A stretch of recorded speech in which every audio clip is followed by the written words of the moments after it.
Most of us believe that it's important to help others. We value the lives of others, and we care about their well-being. When we care so much, it can be overwhelming to see so many pressing problems in the world. Around 1 in 10 people live in extreme poverty. 6 million children die yearly of easily preventable diseases. A third of women have suffered from sexual or physical violence. Bacteria are becoming antibiotic resistant. Partisanship is increasing and democracy may be in decline. Climate change is set to wreak havoc on the environment and hurt the economy. Our food systems cause suffering to hundreds of billions of animals. I could go on. In the face of so many problems, it's really easy to feel like we can't make a real difference. But fortunately, we can. We have an amazing opportunity to significantly improve the world with the resources we have, if we use them effectively. However, a lot of people don't think much about how charities compare to each other.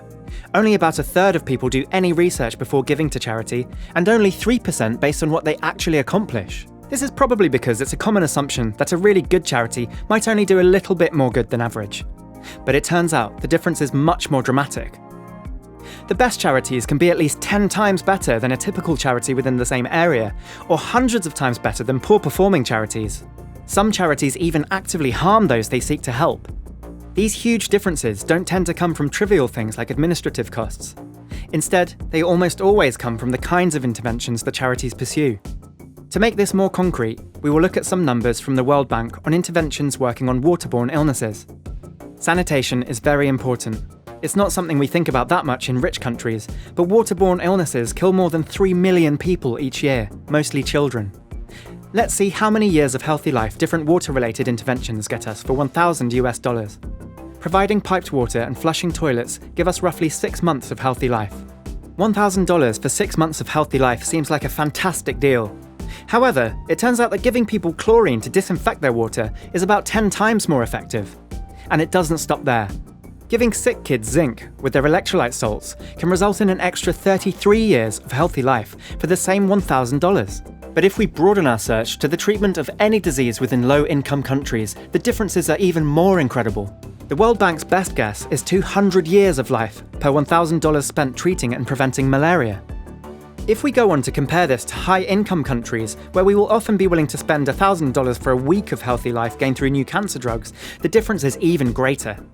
Of course, funding sanitation programs and cancer drugs are really important and well worth spending money on.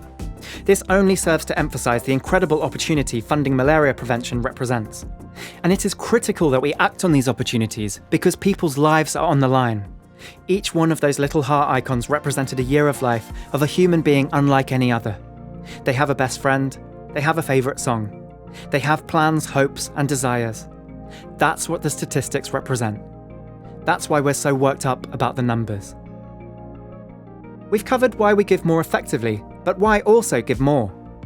On the Giving What We Can website, you can use the How Rich Am I calculator to see how you compare to the world. For example, a median post-tax income for a person in the US is around $40,000. That's over 14 times more than a typical person in the world earns. This means that just by living in a high-income country, most of us have an incredible opportunity to use our money to make a difference.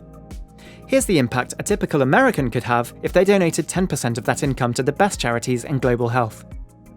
Over the course of their career, they could expect to save many people's lives, all while remaining in the top richest 3% of people in the world.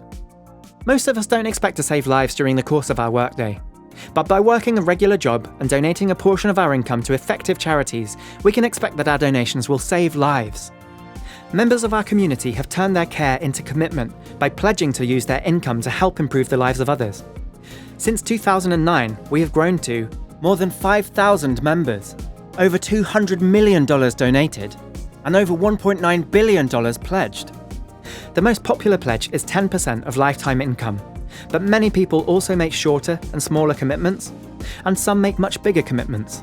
We find that taking a public pledge helps inspire others to follow suit. Together, we can forge a world in which giving effectively and significantly is a common practice. So, if you're someone who wants to use your current or future wealth to make the world a much better place, we applaud you, welcome you, and we're excited to see the impact you'll have. To learn more about effective giving, I encourage you to check out the Giving What We Can website at givingwhatwecan.org, where there's information on our giving recommendations, pledges, and tools like our How Rich Am I calculator.